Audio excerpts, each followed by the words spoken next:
Y la Biblia habla bastante acerca de Satanás como una realidad, habla de los demonios como una realidad, habla de la lucha espiritual que se da detrás de las cosas que nosotros vemos.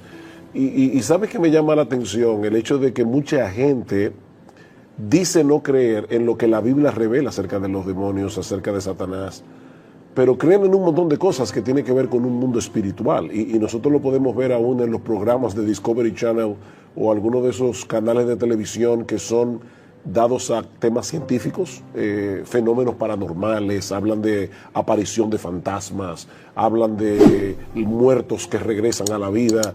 Son cosas que van más allá de lo natural. Sin embargo, lo que me llama la atención es cómo las personas son capaces de rechazar lo que Dios nos dice en su palabra, pero pueden creer fácilmente lo que sale en televisión simplemente porque tal vez un famoso actor, porque hay un programa que se llama Famosos y Fantasmas, o sea, porque un famoso dice que vio un fantasma. Entonces, ¿por qué yo puedo creer más fácilmente en lo que me dice un actor de Hollywood a lo que me dice la palabra de Dios?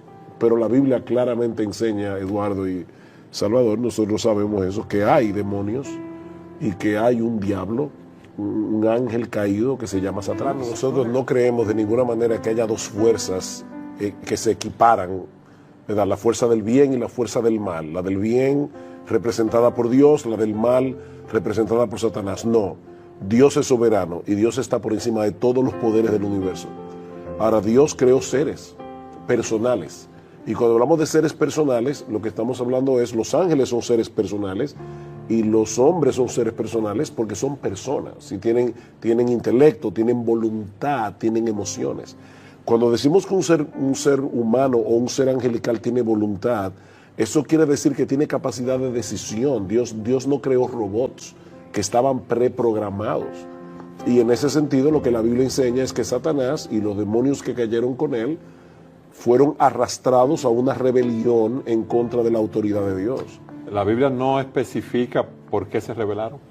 No, pero puede darnos ciertas claves, ciertos elementos. Por ejemplo, en 1 Timoteo capítulo 3, un texto que no está hablando acerca de Satanás, está hablando acerca de las personas que aspiran a ser pastores en una iglesia, dice que una de las cosas que no deben ser es un neófito, porque dice que fácilmente, o sea, un nuevo creyente que lo colocan en una posición de autoridad, fácilmente se puede envanecer y caer en la condenación del diablo. Y aparentemente lo que Pablo está presuponiendo allí es que en la caída del diablo, el elemento del envanecimiento, el elemento del orgullo estuvo envuelto. Entonces, es un ser creado que repentinamente quiso tener su propio reino y se rebeló contra Dios. Nosotros no debemos llegar más allá de lo que la Biblia revela. Y la Biblia no nos revela todos los detalles de esa caída. Y tenemos que tener cuidado. Ser bíblicos es hablar donde la Biblia habla y es callar donde la Biblia calla. Entonces, hasta ahí es donde la Biblia nos dice. Hubo un ángel creado por Dios que era bueno, creado para la gloria de Dios, pero ese ángel se rebeló. Una de las cosas que el diablo intenta hacer, o que hablaremos un poco más de eso cuando hablemos de la caída, pero vemos que lo que el diablo trata de hacer con nuestros padres en el huerto del Edén es llenar sus mentes y sus corazones de orgullo. Seréis como Dios. Entonces, él está tratando de replicar en el hombre aquello que lo hizo caer a él. Eso de que están encarcelados no quiere decir que ellos no tengan influencia en el mundo. Algunos teólogos entienden que lo que Judas está diciendo allí es que ellos están limitados. O sea, Satanás no es omnipotente, ni Satanás es omnipresente, ni los demonios tampoco. De hecho, una de las personas que nos escribió por el chat de YouTube preguntaba eso. ¿Es Satanás omnipresente? No, de ninguna manera. Satanás está en un solo lugar. Solamente Dios es omnipresente. Pero la caída se da en ese momento cuando esta hueste demoníaca guiada por Satanás se rebelan contra la autoridad de Dios. En Isaías 14, una de las cosas que se ve claro es que la esencia del pecado es el orgullo. La esencia del pecado es yo no quiero someterme a Dios. Y sea que allí esté hablando de Satanás, o sea que esté hablando acerca de un rey terrenal, volvemos otra vez al mismo punto. Lo que el diablo trata de infundir en el alma de la gente, en el corazón de la gente, es el orgullo. porque es que el orgullo es la madre de todos los pecados. Cuando un individuo dice, yo no quiero someterme a Dios, yo quiero hacer mi voluntad, ahí es que comienza la rebelión. Cuando Adán y Eva fueron atacados por Satanás en el huerto del Edén, él los atacó con una idea, y eso es importante. Satanás no anda apareciendo por ahí como aparece en las películas con cuernos y en forma de dragón y nada de eso. Satanás se viste como ángel de luz y está detrás de muchas de las ideologías que el hombre acepta como buena y válida en contra de la palabra de Dios. O sea, el ataque de Satanás es contra Dios, a final de cuentas, es contra el reino de Dios, es contra la palabra de Dios, contra la voluntad de Dios. O sea, cuando Satanás le pone a Eva la idea de que Dios es un ser egoísta, que Dios es un ser egocéntrico, que no quiere darles libertad, Satanás se presenta delante de Adán y Eva como un libertador. Si ustedes me obedecen a mí, si ustedes hacen lo que yo les estoy sugiriendo que hagan, porque Satanás no nos obliga a pecar, como tú bien decías. El diablo y sus demonios nos tientan, pero cuando yo peco, peco porque soy responsable de mi pecado. Pero él le vendió esta idea, y la idea era, si ustedes se rebelan contra la autoridad de Dios, ustedes van a progresar, ustedes serán como Dios. Y es increíble cómo hasta el día de hoy es exactamente lo mismo. O sea, se vende como progreso aquello que es en contra de lo que Dios quiere hacer en el mundo para la felicidad y la salvación de los seres humanos. Antes que nada quiero decir que yo aborrezco las teorías de conspiración. Yo creo que hay demasiada teoría de conspiración. Pero lo cierto es que hay una conspiración espiritual. O sea, ellos tienen comunicaciones, ellos conocen a los seres humanos, ellos saben cuáles son tus gustos. Imagínate que tú estás en una habitación hablando con alguien de un plan que tú tienes. Satanás conoce todo eso porque tiene un sistema de información impresionante. Aparece de repente un individuo que tiene contacto con este tipo de mundo espiritual y te dice, yo sé que tú estás planificando un negocio proyecto de tal cosa, y dice, wow, pero nadie sabía eso. Nadie sabía eso. No, sí lo sabían. Entonces, hay personas que tienen de alguna forma contacto con ese mundo espiritual. Y la Biblia nos dice claramente que nosotros debemos tener cuidado con ese tipo de personas. La Biblia prohíbe tajantemente que nosotros busquemos brujos, adivinos, y hay una razón primordial para todo eso, y es que tan pronto tú te amparas en ese tipo de cosas, tú estás dejando a un lado la palabra de Dios y al Dios de la palabra. O sea, ir hacia los adivinos es alejarte de Dios.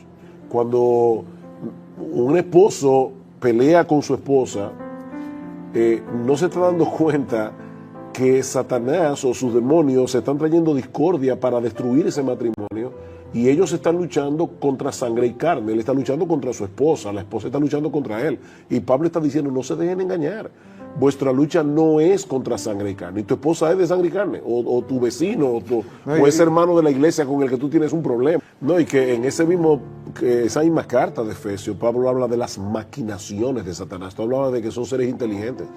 Maquinaciones. Ellos no atacan a tontas y a locas, ellos tienen un objetivo. Y en ese sentido alguien decía, cuando tú juegues con el pecado, recuerda que el pecado no está jugando contigo.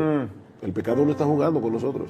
Sí. Y es Satanás y sus demonios que están detrás de llevarnos a pecar, llevar al incrédulo a no venir a los pies de Cristo en arrepentimiento y fe, y llevar a los creyentes al error, llevar a los creyentes a dar un mal testimonio para que el evangelio sea pisoteado. Satanás está detrás de todo. Bueno, es interesante, Cristo dice en la parábola del sembrador, cómo él arrebata la palabra que es sembrada en el corazón de las personas. Él quiere distraer a las personas para que no se salven, para que esa palabra no fructifique en sus vidas. Fíjate, Cristo es Dios. Porque cuando se habla de este tema hay personas sofisticadas que piensan que esto es medieval. Estamos en el oscurantismo medieval. Que somos unos atrasados. Exactamente. Cristo le dice a los discípulos, Satanás os ha pedido para zarandearos como a trigo. O sea, Cristo está diciendo ahí, Satanás es un ser real, es una persona que los ha pedido para zarandearlos como a trigo. Ahora, gracias al Señor, que eso también nos revela que Satanás no es omnipotente. Él no puede actuar sin el permiso de Dios. Y probablemente la persona estará preguntándose, pero entonces, ¿por qué Dios le da permiso? Hay un punto en esto ya que llegamos al misterio donde no nos ha sido revelado todo lo que Dios tiene en su mente. Pero lo que sí sabemos con toda seguridad es que el reino de Dios vencerá. Satanás y sus demonios no se van a salir con la suya. Ellos quisieron destruir la obra de Dios, y en Primera de Juan dice, para eso apareció el Hijo de Dios, para deshacer las obras del diablo. Para eso vino Cristo, para revertir lo que el diablo causó. ¿Y a qué precio? Vuelvo y repito, el primer problema es que tú puedes estar coqueteando con algo verdaderamente maligno. Tú puedes estar coqueteando con algo que tenga consecuencias eternas para tu alma. Esas personas que, primero, un creyente jamás en la vida, jamás debería guiarse por el horóscopo, tampoco debería jugar la lotería que Pero trabaje. hay personas que tienen un sueño y van donde alguien que, como decimos en República Dominicana, que le arregla el sueño. Entonces, dime, ¿qué te pasó en el sueño? Bueno, yo me vi que estaba en mi casa sentado, entonces te preguntan, ¿cuál es el número de tu cédula de identidad? Exacto. Y te arreglan el sueño y te dicen, mira, eso da 06, 18 y 22. Entonces ellos juegan ese número a ver si Y tú sabes se sacan en la lotería. la cantidad de personas que pierden una fortuna llevándose de ese tipo de cosas. El hombre es supersticioso. Desde que el hombre cayó en pecado y se alejó de Dios, es capaz de creer cualquier cosa. No es que el hombre haya dejado de creer, el hombre es un creyente y está creyendo cosas, aunque sea la teoría de la evolución, pero está creyendo cosas. Y también están creyendo cosas demoníacas, cosas psíquicas o lo que sea, por este tipo de cosas. Pero al final de cuentas, lo que el diablo está tratando de hacer, ya sea con los psíquicos engañadores o con los que de verdad tienen de alguna forma contacto con este mundo espiritual, es alejar a las personas de Dios. Yo no quiero confiar en Dios y su palabra. Yo no quiero ver cuál es la voluntad de Dios para mí, que Él me ha revelado claramente en su libro. Y otra cosa más, ¿por qué yo quiero saber el futuro? Porque yo no quiero confiar en Dios. Yo no quiero poner mi futuro en manos de Dios. Yo quiero que me revelen previamente lo que va a suceder, y por eso voy a este tipo de personas que leen la mano, leen la taza, la baraja. Pero de nuevo es una desconfianza en Dios. Entonces, ¿detrás de qué es que anda Dios? Él anda detrás de la confianza que el hombre deposita en Dios. Él no quiere que hagan eso. En Primera de Juan, una de las cartas del Nuevo Testamento, dice que el mundo entero está bajo el maligno. ¿Y qué significa eso? Que todas las personas que no son creyentes están bajo la influencia de Satanás.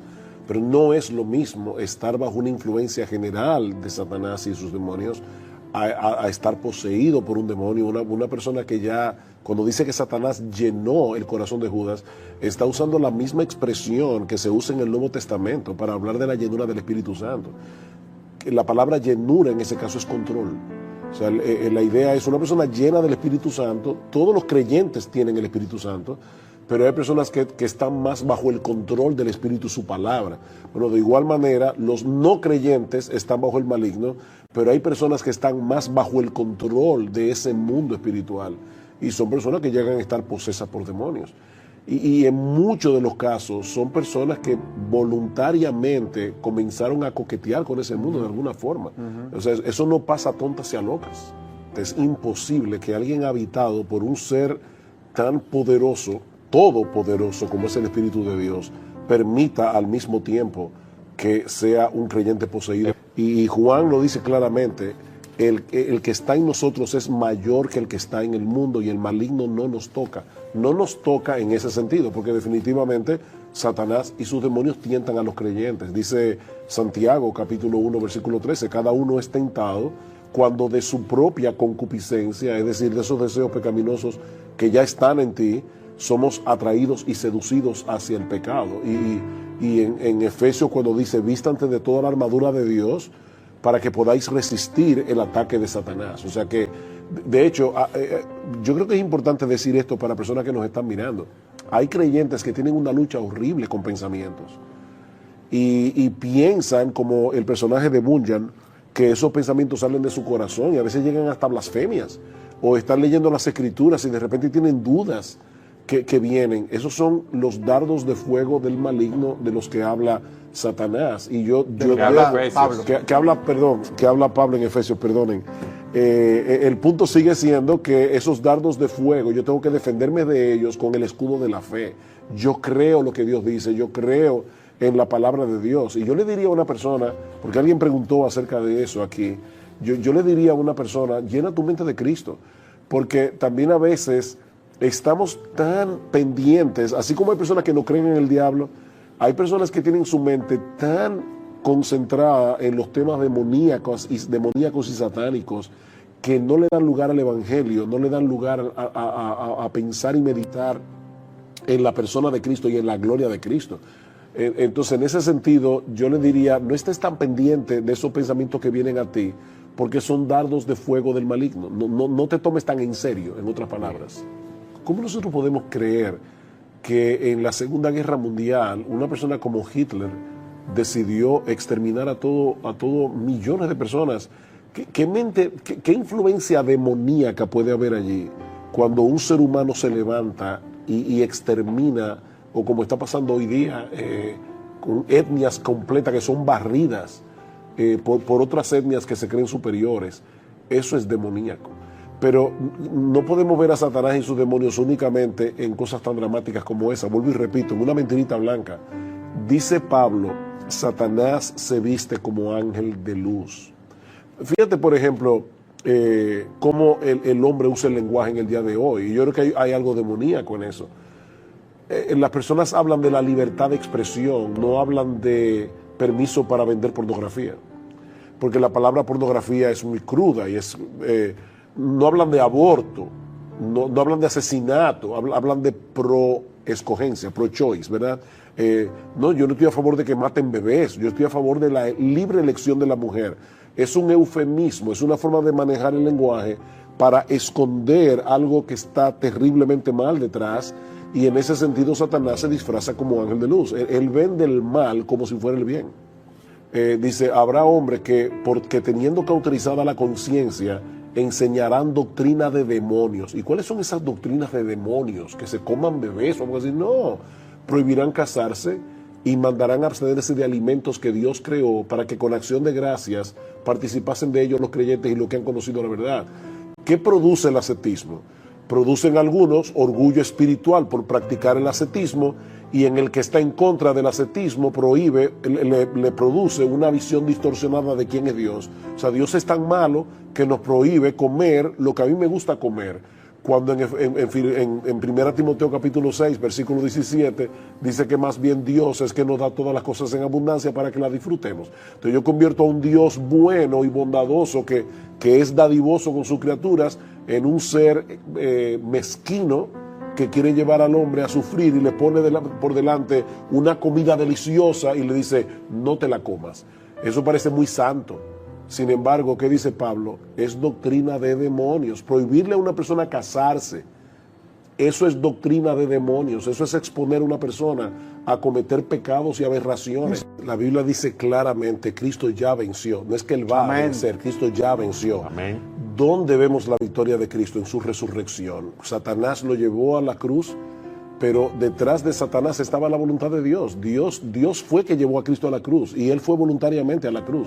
Pero Satanás pensó que obtuvo una victoria ahí, pero la muerte no lo pudo retener. Por eso es que Jonathan Edwards decía, ese bocado que Satanás se tragó al llevar a Cristo a la cruz del Calvario a través de los poderes políticos de aquellos días, fue como un veneno para su alma, para él mismo. O sea que en ese sentido, Cristo ya está sentado victorioso a la diestra del Padre, y todos los que son de Él van a reinar juntamente con Él. Entonces, estamos trayendo este tema, pero en realidad el tema principal de las Escrituras, lo estamos trayendo porque es un tema importante, pero el tema principal de las Escrituras es Cristo y este crucificado, que muere en una cruz para salvar a los pecadores. Amén. ¿Por qué Cristo tuvo que morir en una cruz? Él tuvo que morir en una cruz para salvarnos, por la sencilla razón de que nosotros no podíamos salvarnos a nosotros mismos.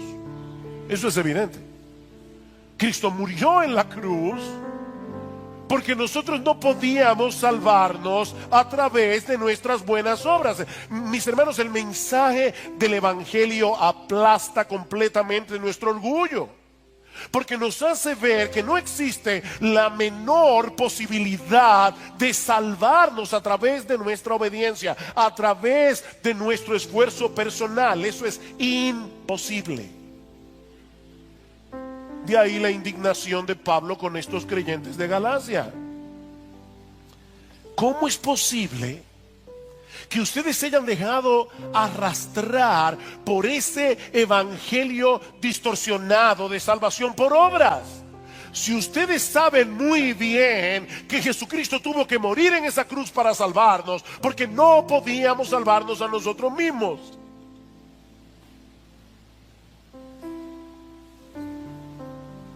Me acuerdo un hermano de nuestra iglesia que hace muchos años leyó un libro acerca de cómo tienta a Satanás. Y él dijo, wow, ya yo sé cómo es el asunto. Yo no vuelvo a dejar que me engañe. ¿De verdad tú crees que por leer un libro acerca de cómo tienta a Satanás ya tú no vas a pecar más? Mis hermanos, si hay algo que nosotros sabemos es que nosotros no podemos obedecer a Dios perfectamente ni por 5 minutos, ni por 3 minutos, ni por 1 minuto.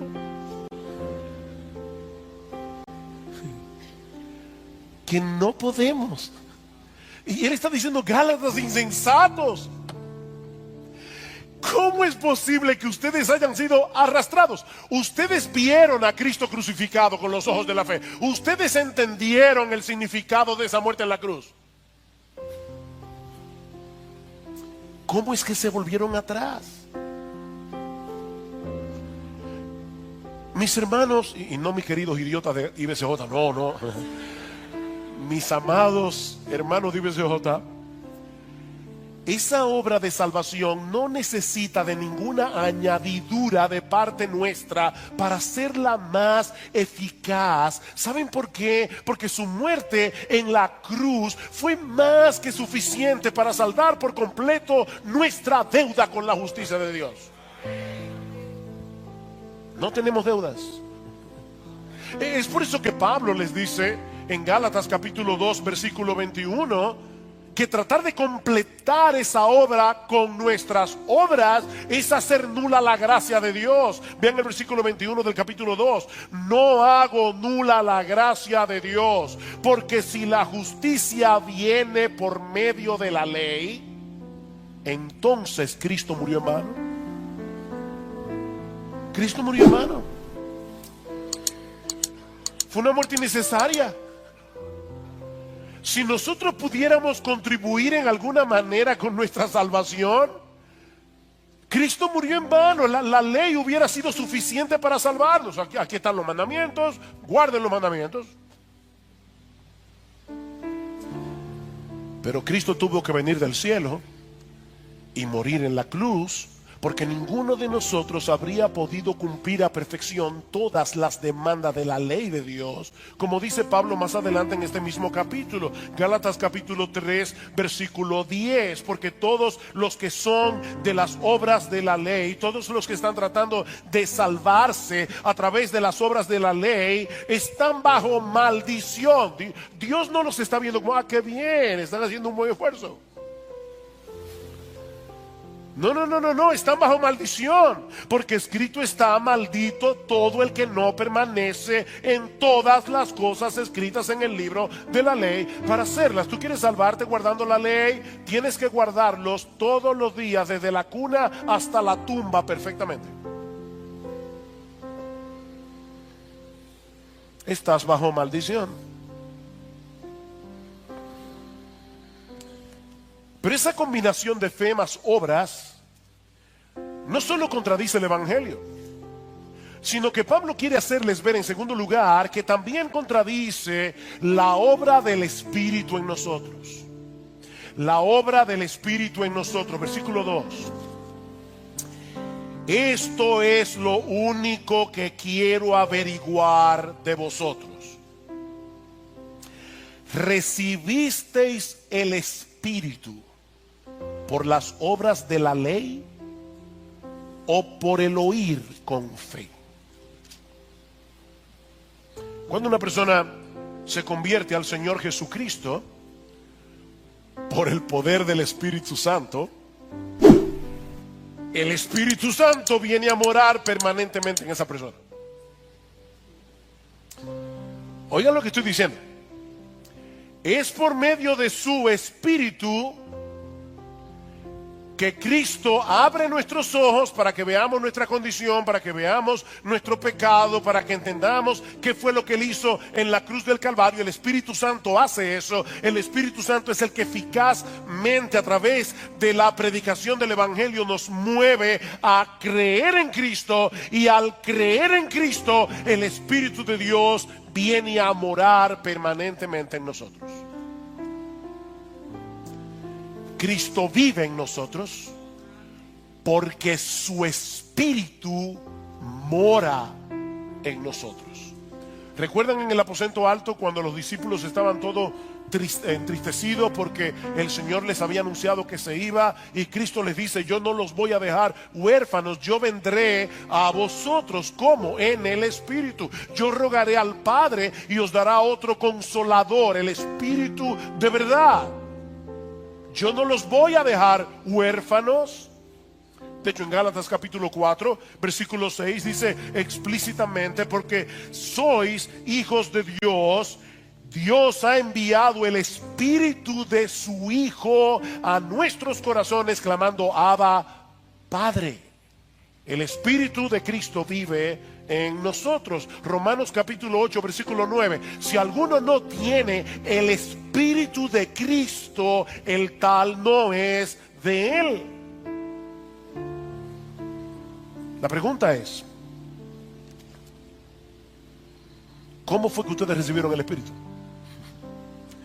Le está diciendo Pablo. ¿Acaso fue por alguna obra que ustedes hicieron? ¿Es que ustedes de repente decidieron portarse bien y entonces el Espíritu vino a ustedes? ¿Cómo recibieron el Espíritu? ¿Fue por las obras de la ley o fue por el oír con fe? No fue por ninguna cosa que ellos hubieran hecho por Dios, sino por la obra que Dios hizo en ellos a través del Evangelio por el poder de su Espíritu. Así que, mis hermanos, lo único que ellos hicieron, y todos los cristianos que están aquí, para recibir el Espíritu, fue escuchar el Evangelio con fe. No fue por las obras de la ley, fue por el oír con fe. Pero ahora viene la parte más crucial de este pasaje. Hermanos, esta es la parte más crucial de este pasaje. Versículo 3. Pablo va a decirles ahora que la vida cristiana continúa exactamente como comenzó, a través de la obra del Espíritu en nosotros por medio de la fe. Versículo 3. Tan insensatos sois, habiendo comenzado por el Espíritu, ¿vais a terminar ahora por la carne?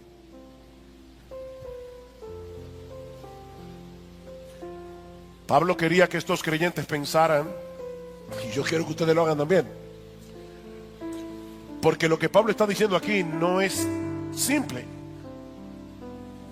Esto requiere poner atención. Pablo está introduciendo aquí un nuevo contraste. ¿Se dieron cuenta? En el versículo 2 el contraste era entre las obras de la ley o el oír con fe. ¿Cuál es el contraste en el versículo 3? La carne o el espíritu. Las obras de la ley o el oír con fe. La carne o el espíritu. Ustedes son tan insensatos, les dice Pablo, que quieren terminar en la carne lo que comenzó por el Espíritu. Esa es la pregunta. Y Pablo quiere hacerles ver que eso es absurdo. Lo que comenzó por el Espíritu debe continuar y terminar por el Espíritu. Pero aquí viene la pregunta del $1.000.000. ¿A qué se refiere Pablo al hablar de la carne en este pasaje, en contraste con el espíritu? Porque algunas veces la palabra carne se usa en la Biblia para referirse a nuestro cuerpo físico, a este cuerpo de carne, y vamos a ver que en Gálatas capítulo 2 versículo 20 Pablo usa la palabra carne en ese sentido. Pero otras veces la Biblia usa la palabra carne para referirse a nuestro viejo yo que se deleitaba en el pecado y que no quería someterse a Dios. Ese viejo yo se gloriaba en su independencia de Dios. Ese viejo yo se gloriaba en su propia autonomía. El problema es que esa condición carnal no siempre se manifiesta de la misma manera. Es decir, no todos los pecadores tratan de manifestar esa autonomía, esa independencia de Dios de la misma forma. Algunos lo hacen viviendo una vida inmoral, viviendo una vida licenciosa. Más adelante Pablo va a decir que las obras de la carne son la fornicación, la mentira, la ira, la envidia. Esas son las obras de la carne. Pero mis hermanos, otras veces las personas tratan de manifestar esa autonomía de Dios a través de una vida moral, a través de una vida decente, que pretende ganar el cielo por su propio esfuerzo, creyendo que tienen la capacidad de llegar al cielo, subiendo por la escalera de su esfuerzo personal. Y es a eso que Pablo le llama carne en el versículo 3. ¿Ven el contraste? Ustedes comenzaron porque el Espíritu obró en vosotros. Ahora van a regresar a ese estilo de vida que ustedes tenían cuando querían vivir en independencia de Dios, en autonomía de Dios, haciendo las cosas en su propio esfuerzo. Lo que comenzó en ustedes por el Espíritu, es decir, descansando enteramente en la obra de Cristo en la cruz, habiendo sido regenerados por el Espíritu Santo, ahora pretenden completarlo a través de su propio esfuerzo por obedecer la ley de Dios. Vean el versículo 4.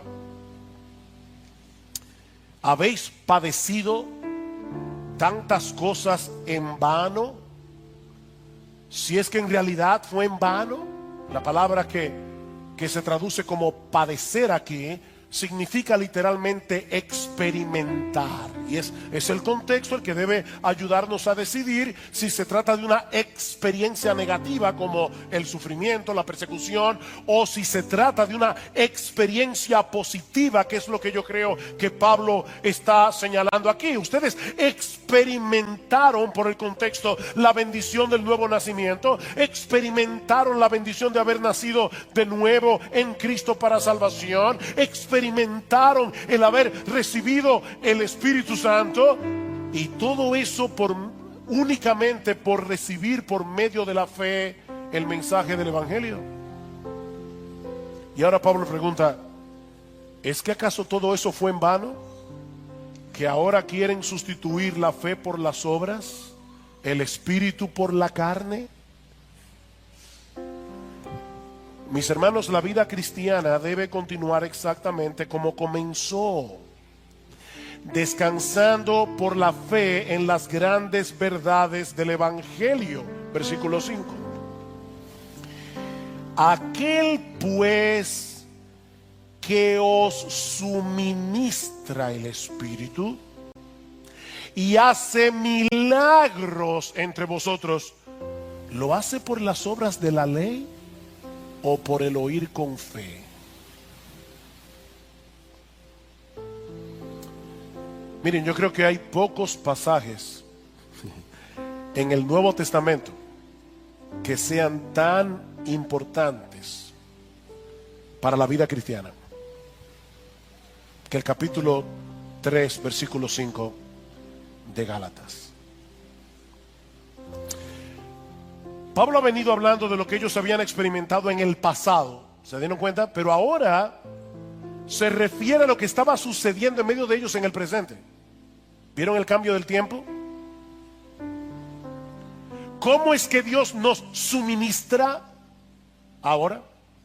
Una medida mayor del Espíritu de Dios, de modo que podamos seguir avanzando en nuestras vidas cristianas. ¿Cómo es que eso pasa?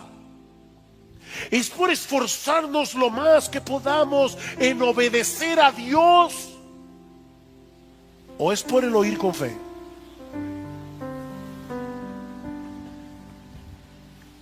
Y obviamente la respuesta sigue siendo la misma.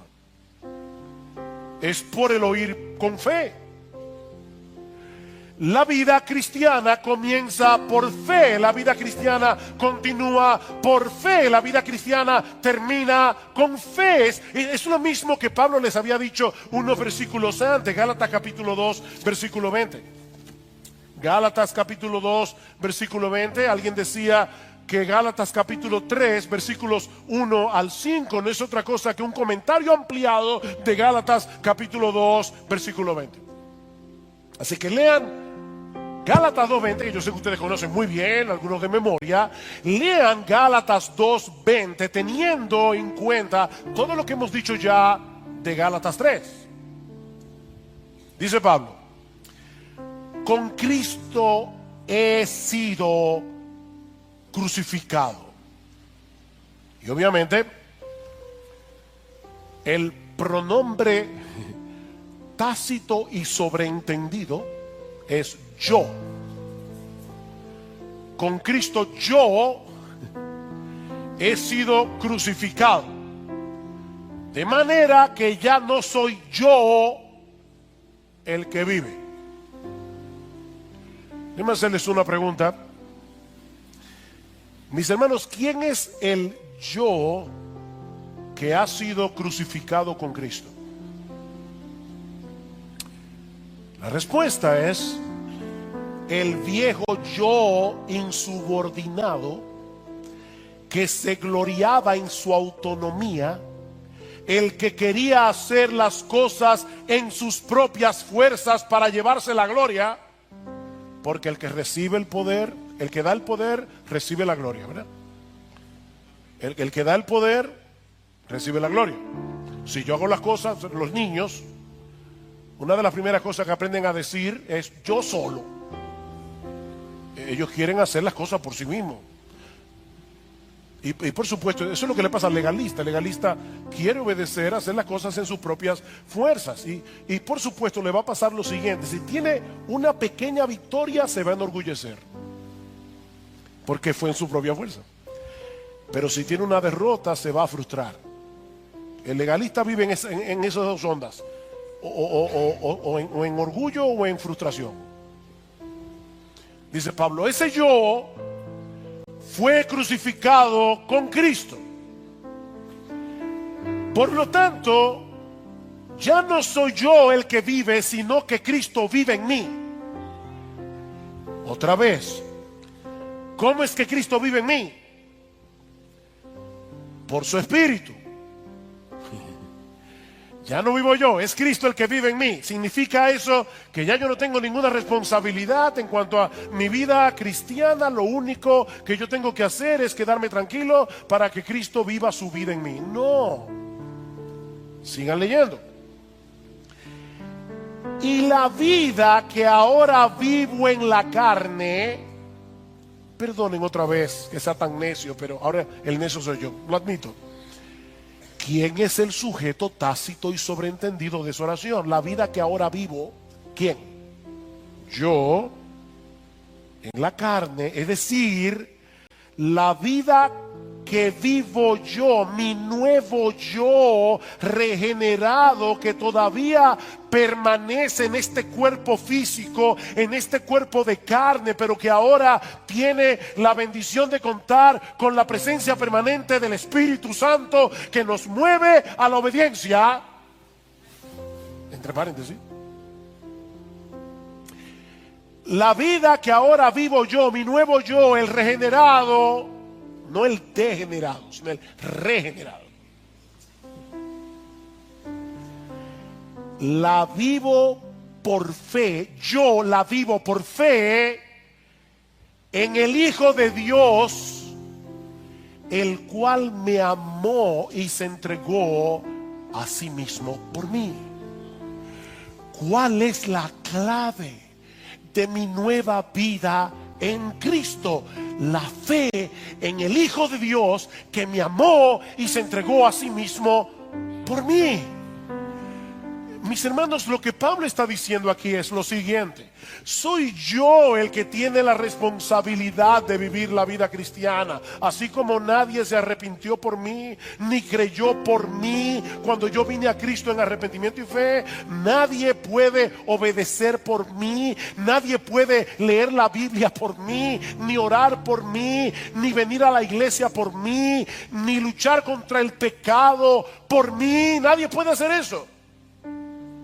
Eso lo tenemos que hacer tú y yo. Pero ahora hay dos elementos en el creyente que cambian por completo la naturaleza de nuestra obediencia a Dios.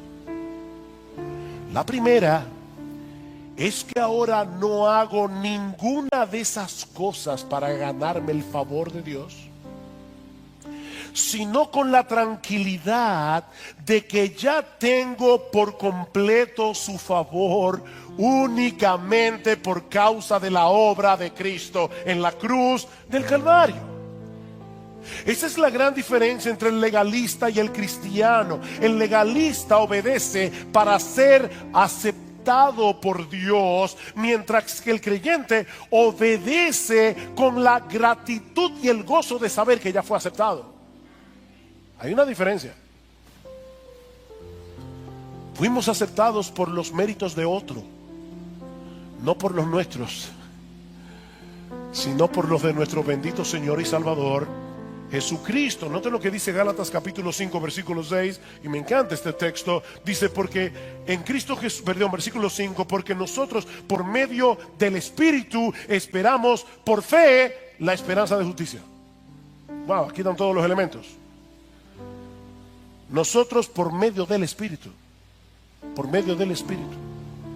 esperamos por la fe la esperanza de justicia. Por la obra del Espíritu en mí, yo estoy seguro que el día que yo me presente en la presencia de Dios, yo voy a ser aceptado como justo en su presencia. ¿Cómo yo sé eso? Por la fe. Porque el Espíritu de Dios que mora en mí me lo asegura por su palabra.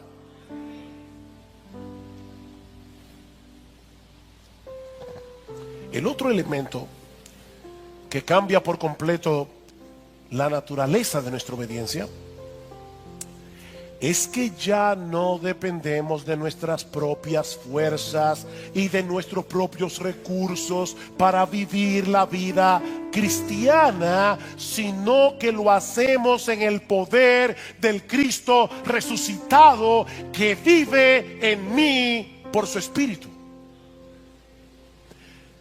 No es en mis propias fuerzas, es por la obra de Cristo en mí.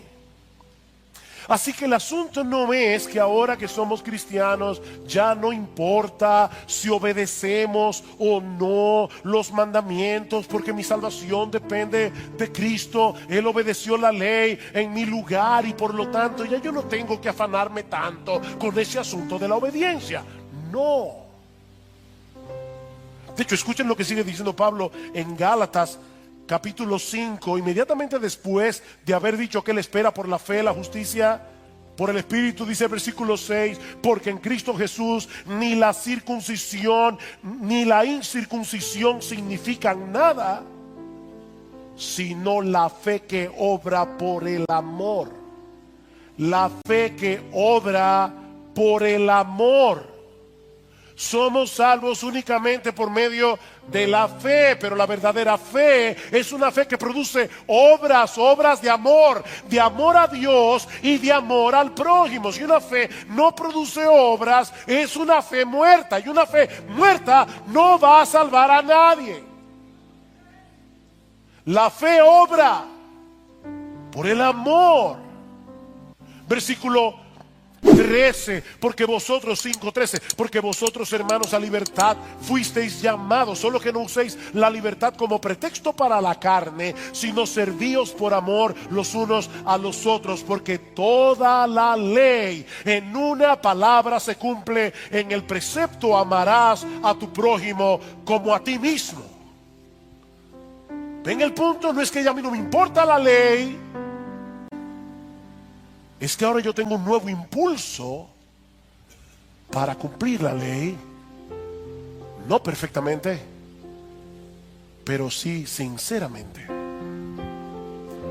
Esa obediencia es el fruto de la presencia del Espíritu en nuestra vida. Versículo 16, digo pues, andad por el Espíritu. Andad en dependencia del Espíritu. Andad descansando en los recursos que da el Espíritu, en la presencia del Espíritu en su vida. ¿Y saben qué pasará? No cumpliréis el deseo de la carne. Yo sé que la Reina Valera del 60 lo dice como un mandamiento: y no satisfagáis los deseos de la carne. El problema es que la palabra aquí se puede traducir de las dos maneras, y es el contexto el que debe decidir. Y yo creo por el contexto que lo que Pablo está diciendo es como la Biblia de las Américas lo traduce: andad por el Espíritu y no cumpliréis el deseo de la carne, porque el deseo de la carne es contra el Espíritu y el del Espíritu es contra la carne, pues estos se oponen el uno al otro, de manera que no podéis hacer lo que deseáis. Algunas personas dicen: pastor, yo no debo ser cristiano porque mire la lucha que yo tengo en mi interior. Óyeme bien, esa lucha probablemente es el síntoma más evidente que tú tienes de ser cristiano. Hay una guerra porque el pecado todavía mora en mí. Pero si sois guiados por el Espíritu, no estáis bajo la ley. Ya yo no obedezco por temor al castigo. Ya yo no obedezco porque pienso que me va a caer un rayo del cielo. Si no obedezco a Dios, lo hago por la presencia del Espíritu en mi vida, no en mis propias fuerzas. Mis hermanos, es esa misteriosa interacción la que vemos una y otra vez en el Nuevo Testamento. Yo sé que alguno va a decir: pastor, me voy de la iglesia hoy con dolor de cabeza. Qué bueno, tómate una aspirina, pero escucha, porque eso lo escribió Pablo para una iglesia común y corriente, no era para un seminario. Pablo quiere que los cristianos entiendan esto. Así que, hermano, escucha bien. Somos nosotros los que tenemos la responsabilidad de hacer lo que tenemos que hacer, pero sabiendo de antemano que separados de Cristo nada podemos hacer.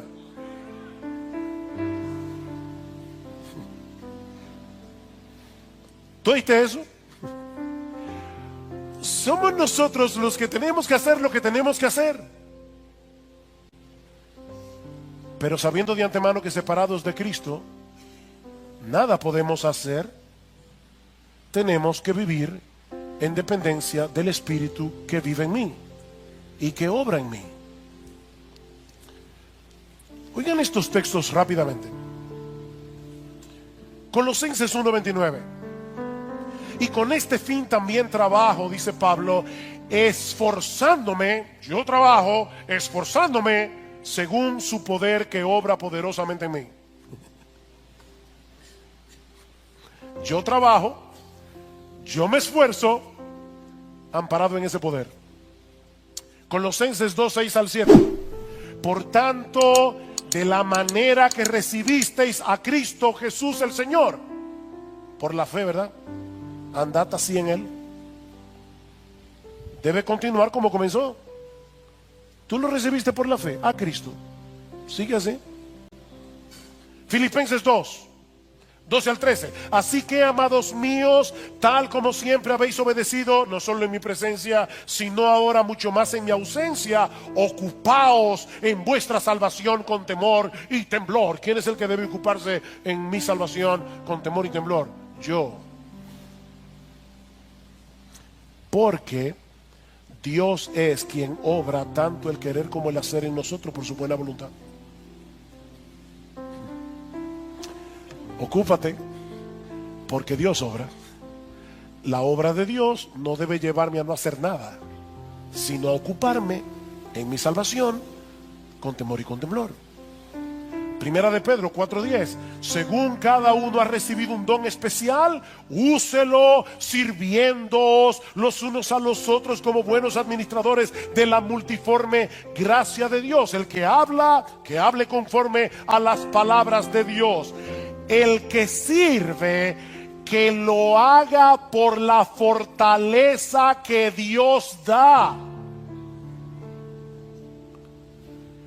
¿Y saben para qué? Versículo 11, para que en todo Dios sea glorificado mediante Jesucristo, a quien pertenecen la gloria y el dominio por los siglos de los siglos. Amén. ¿Qué decíamos antes?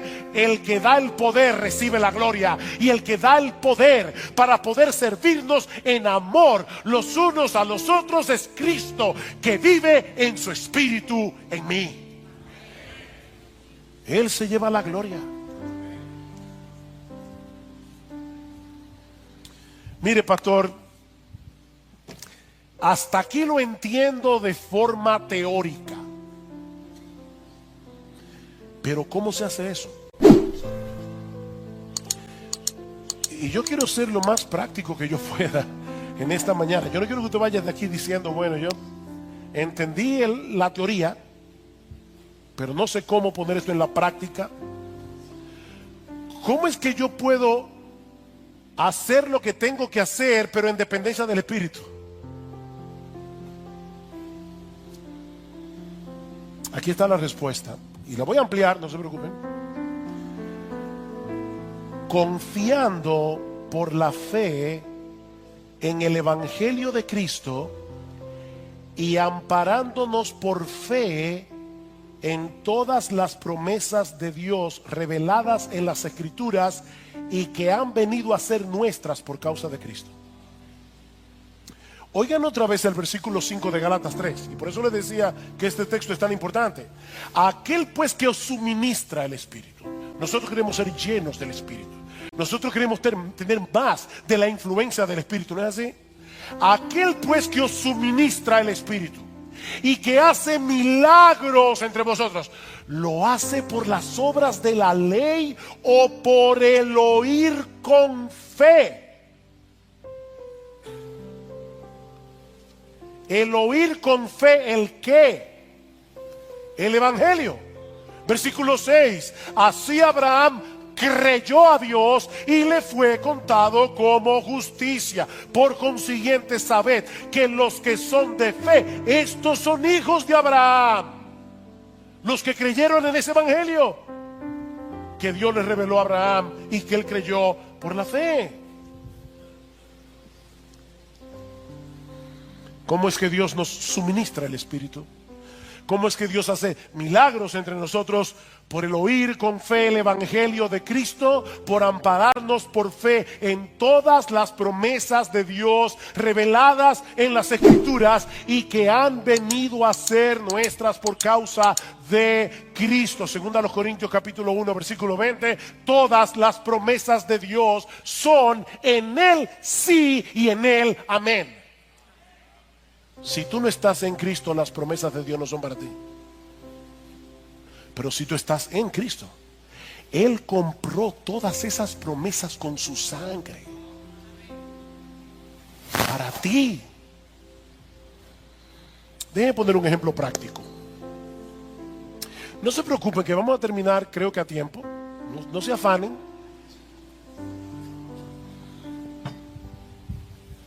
Un ejemplo práctico. Vamos bien. Todos aquí seguramente han escuchado alguna vez la regla de oro, ¿verdad?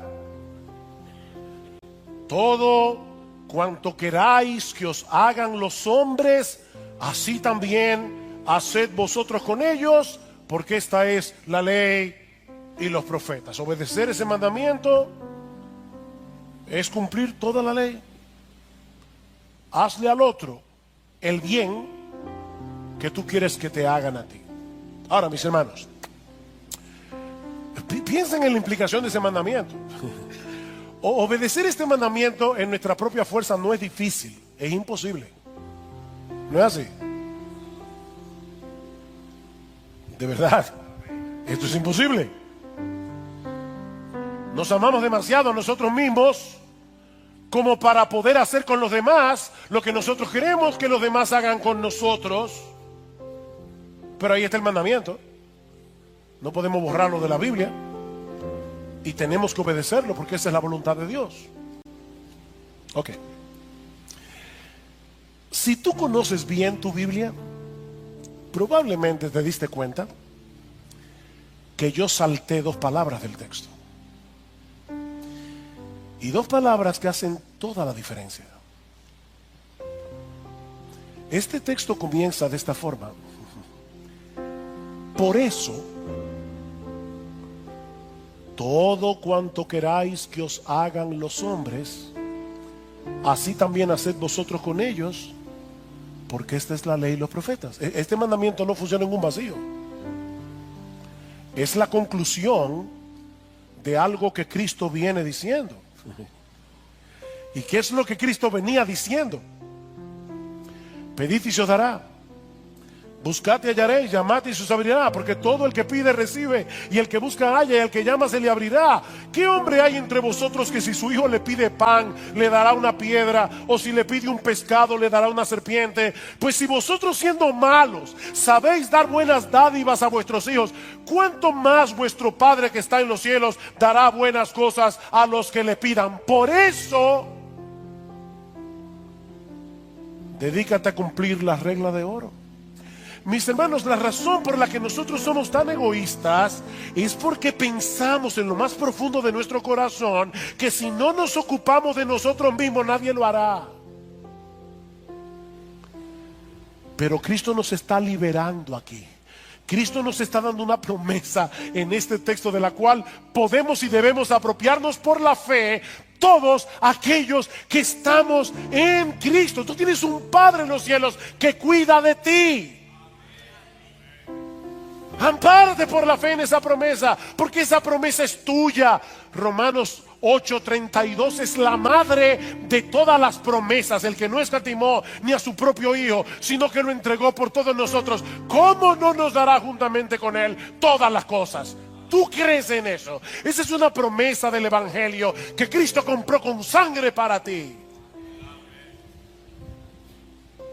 Dedícate a servir a los demás por amor.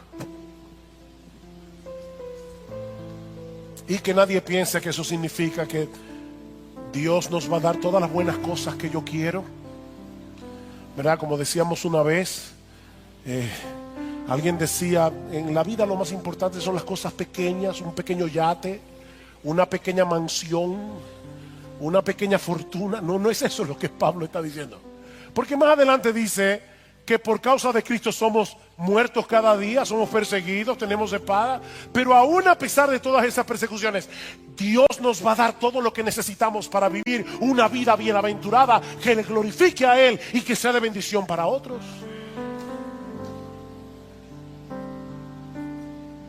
¿Qué significa entonces vivir en dependencia del Espíritu?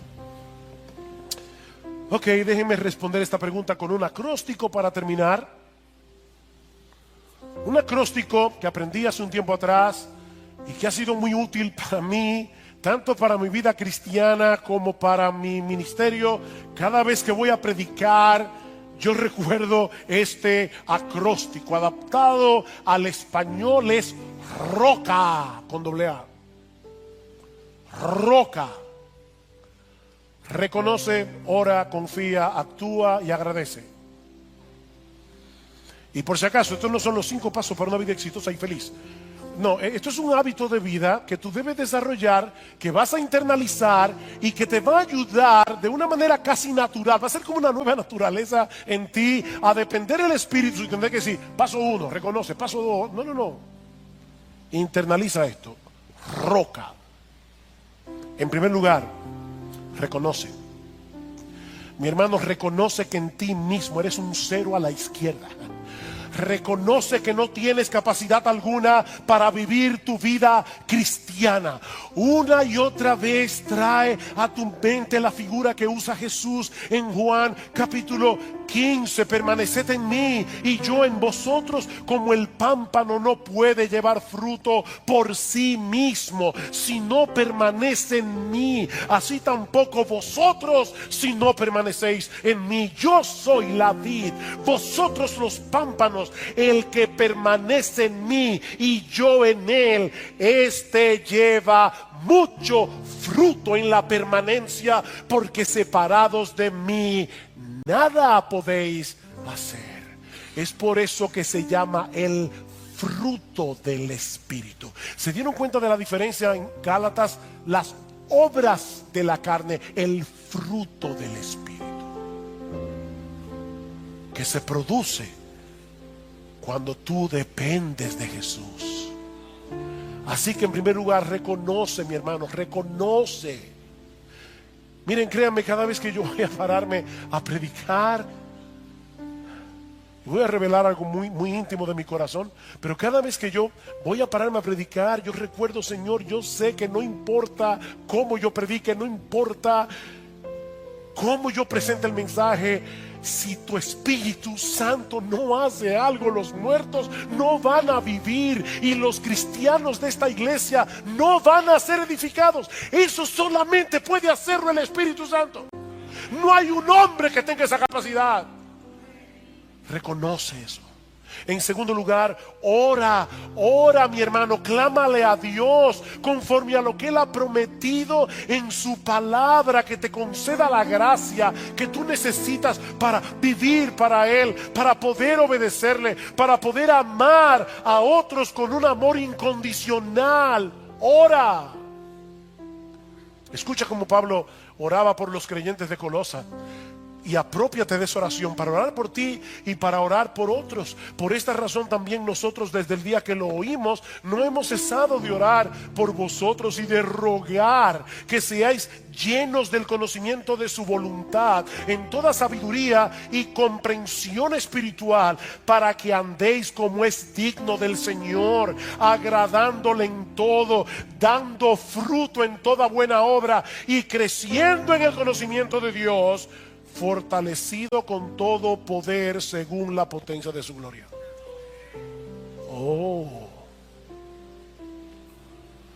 Yo quiero que ustedes vivan de esta manera.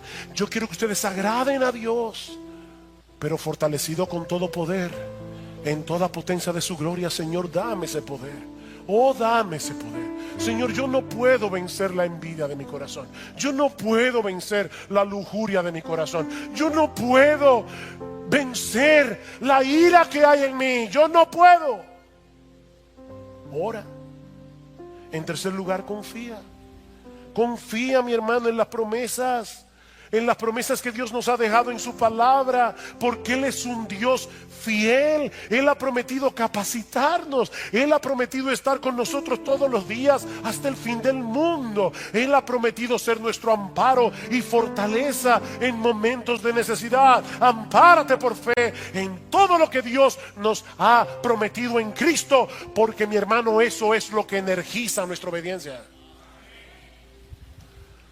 Dice Pablo en Romanos capítulo 15 versículo 13: y el Dios de esperanza os llene de todo gozo y paz en el creer, para que abundéis en esperanza por el poder del Espíritu Santo. ¿Por qué tú envidias? No, pastor, yo no envidio. Mentiroso. ¿Por qué tú quieres tener cosas que otros tienen? Porque en el fondo de tu corazón tú crees que tú mereces algo mejor. Aplícate el Evangelio y van a pasar dos cosas. Te vas a dar cuenta, en primer lugar, que lo que tú mereces es el infierno, y en segundo lugar, que tú tienes infinitamente más de lo que mereces. Tú tienes el perdón de los pecados.